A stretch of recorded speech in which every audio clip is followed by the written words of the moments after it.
আল্লাহ তাআলা পৃথিবী সৃষ্টির শুরু থেকে মাসগুলোকে 12 মাসে বিভক্ত করেছেন। এর ভিতরে 4টে মাস হারাম, মহা সম্মানিত মাস। এই 4টে মাসের একটা হলো মুহররম, আর যুলহজ, যুলকাদা, মুহররম এবং রজব, এই 4টে আরবি মাস হারাম মাস হিসেবে সম্মানিত, যে মাসগুলোতে বেশি পুণ্য করা দরকার, গুনাহ থেকে বেঁচে থাকা দরকার। এছাড়া রাসূল পাক সাল্লাল্লাহু আলাইহি ওয়াসাল্লাম বলছেন, আফদালাস সিয়ামি ইনদাল্লাহি বাহদা সিয়ামি শাহর রমাদান সিয়ামু শাহরিল্লাহিল মুহররম। আল্লাহ তাআলার কাছে সবচেয়ে প্রিয়, উত্তম, শ্রেষ্ঠতম সিয়াম রমজানের সিয়ামের পরে মুহররম মাসের সিয়াম। তার মানে রমজান বাদে বাকি 11 মাসের ভিতরে মুহররম মাসের সিয়াম আল্লাহ তাআলার কাছে সবচেয়ে নফল হিসাবে, নফল সিয়াম হিসাবে। জি। আর বিশেষ করে এই মুহররম মাসের 10 তারিখকে আশুরা নাম দেওয়া হয়েছে। জি। এই দিনের ব্যাপারে রাসূল পাক সাল্লাল্লাহু আলাইহি ওয়াসাল্লাম বলছেন, সিয়ামু ইয়াউমে আশুরা আহতাসিবু আলাল্লাহ আইয়ুকাফিরা সানাতাল্লাতী ক্বাবলাহা। আশুরার দিনের রোজা আমি আশা করছি আল্লাহ তাআলা একদিনের রোজার কারণে পূর্ববর্তী সকল গুনাহটা মাফ করে দেবেন। সুবহানাল্লাহ। এ হচ্ছে মুহররম মাসের এবং আশুরার দিনের যেটা সুন্নত প্রমাণিত ফজিলত। তবে এখানে লক্ষণীয়, রাসূল পাক সাল্লাল্লাহু আলাইহি ওয়াসাল্লাম এই আশুরা রোজাটা একদিন না থেকে সাথে আগে অথবা পরে একদিন বাড়িয়ে দিতে বলেছিলেন। হাদিস শরীফে এসেছে, লা ইন আশতুল কাবিলা লা আসুমান্না ইয়াওমান ক্বাবলাহু আও ইয়াওমান বা'দাহু। যদি আমি আগামী বছর বেঁচে থাকি তাহলে এই আশুরার সাথে আগে একদিন অথবা পরে একদিন রাখবো। কারণ আশুরা দিবসটা ইহুদিরাও পালন করত, তারা একদিন রাখতো। রাসূল পাক সাল্লাল্লাহু আলাইহি ওয়াসাল্লাম চান যে মুসলিম উম্মাহ তার ইবাদত পালনেও স্বাতন্ত্র্য বজায় রাখুক। ইহুদিরা কেন এই আশুরা দিবসটা পালন করতেন? কিসের স্মরণে তারা এটা করতেন? এ ব্যাপারে হাদিস শরীফে এসেছে, রাসূল পাক সাল্লাল্লাহু আলাইহি ওয়াসাল্লাম মদিনায় এসে দেখেন যে ইহুদিরা আশুরা সিয়াম পালন করে। তিনি জিজ্ঞাসা করলেন, মা হাযাল ইয়াউমুল্লাযী আনতুম তাসুমুনা ফীহি, এটা কি দিন, কেন তোমরা এই দিনে রোজা রাখো? তখন তারা বলে, হাদা ইয়াউমুন আযীম ইয়াউমুন নাজ্জাল্লাহু ফীহি মূসা ওয়া গাররাকা ফিরআউন ফাসামা মূসা শুকরান। এটা বড় মহান দিবস, এই দিনে আল্লাহ তাআলা মূসাকে নাজাত দিয়েছিলেন এবং ফিরআউনকে ডুবিয়ে দিয়েছিলেন।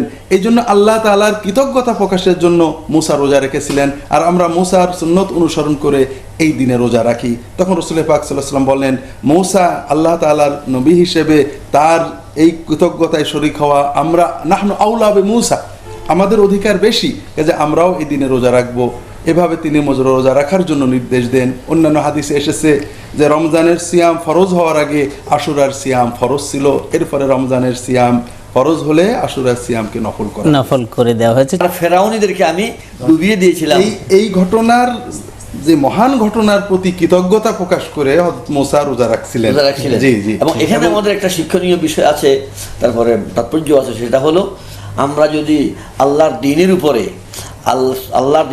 সঠিকভাবে আমরা প্রতিষ্ঠিত থাকতে পারি এবং দৃঢ় প্রতিজ্ঞ হই, এই পথে চলতে গিয়ে কোনো বাধা বিপত্তি, কোনো বিপর্যয় যদি আসার জন্য কেউ সৃষ্টি করে, বিপর্যয় সৃষ্টি করতে চায়, আল্লাহ রাব্বুল আলামিন ওই বিপর্যয় থেকে রক্ষা করবেন।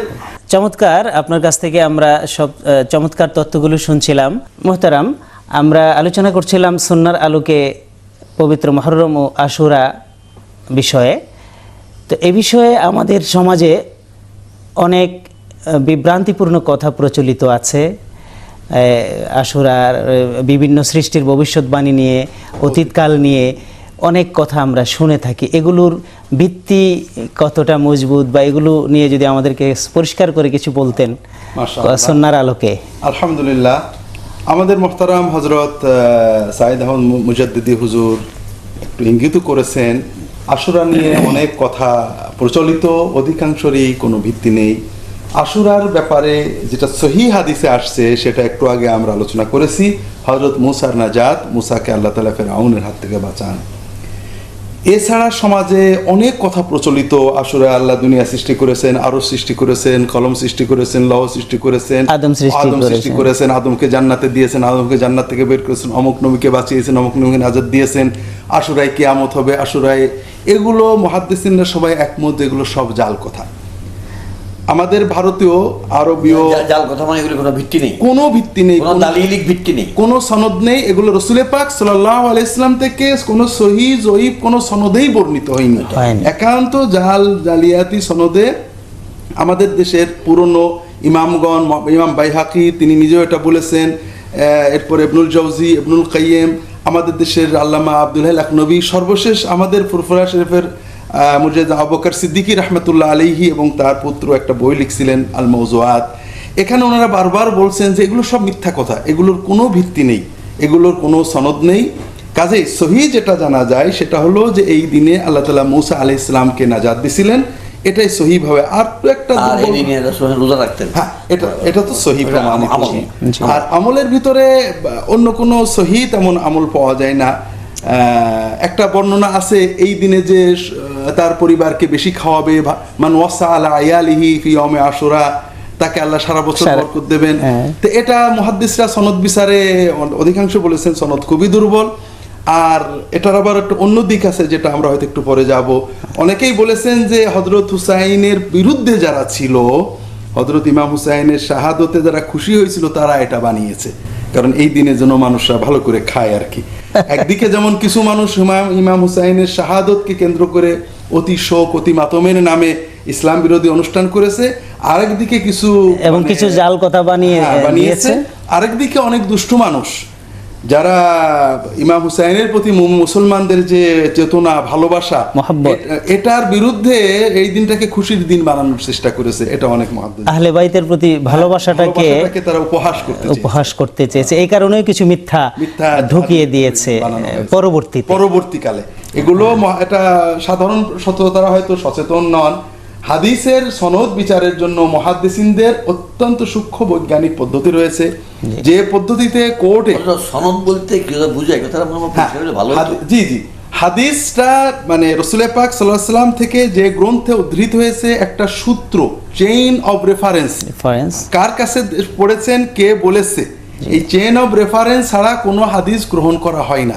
এবং চেইন অফ রেফারেন্সের মানে এটা ভ্যালিডিটি জন্য নির্ধারণ করার জন্য মুহাদ্দিসিনরা যেমন কোর্টে কোনো সাক্ষ্য দিলে অথবা ডকুমেন্ট দিলে ডকুমেন্টটা সঠিক কিনা এটা ক্রস করা হয়, এক্সামিন করা হয়, ক্রস এক্সামিনের মাধ্যমে এটাকে, ঠিক তেমনই মুহাদ্দিসরা এটাকে ক্রস করে চিহ্নিত করেছেন এটা সহিহ না এটা জাল।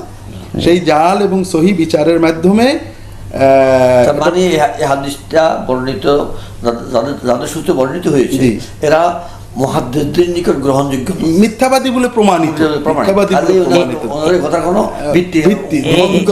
এমনি ভাবে এই সুরমা ব্যবহার নিয়েও একটি হাদিস, হ্যাঁ, মানে তাহালা ইয়ম আশুরা, যে আশুরার দিনে সুরমা পেলাম ইয়ার মুদ আবাদান, তার কোনো চোখ উঠবে না, এটাও সনদ বিচারে অত্যন্ত দুর্বল হাদিস। জি জি জি, তো বোঝা গেল শুধু ওই দিনকার জন্য রোজা রাখার আমলটা, জি, এটাই সুন্নত মোতাবেক আমল। এখানে আরো লক্ষণীয়, আসলে এই সহিহ হাদিস দ্বারা প্রমাণিত আশুরার রোজা, কিন্তু আশুরার জন্য খাস কোনো নামাজ কিন্তু প্রমাণিত নয় নাই। এবং আশুরার এই দিন ছাড়া আমভাবে মুহররম মাসে রোজা রাখা এমনি মুহররমের ফজিলত হিসেবে প্রমাণিত, কিন্তু প্রথম দিনে রোজা রাখলে এই সোয়াব, দ্বিতীয় দিনে রোজা রাখলে এই সোয়াব ইত্যাদিগুলো মুহাদ্দিসিনরা স্পষ্ট বলেছেন যে এগুলো বানোয়াট কথা, ভিত্তিহীন কথা। আলহামদুলিল্লাহ, সকল ইবাদত সুন্নাহ অনুযায়ী যদি আমরা না করতে পারি তাহলে তো ইবাদতগুলো ইবাদত বলে গণ্য হবে না, বরং পণ্ডশ্রম হবে। এই কারণে আমাদের সহিভাবে ইবাদতের পদ্ধতি জেনে ইবাদত করা উচিত। তো আলহামদুলিল্লাহ, আপনার কাছ থেকে আমরা এই বিষয়গুলো চমৎকারভাবে জানলাম।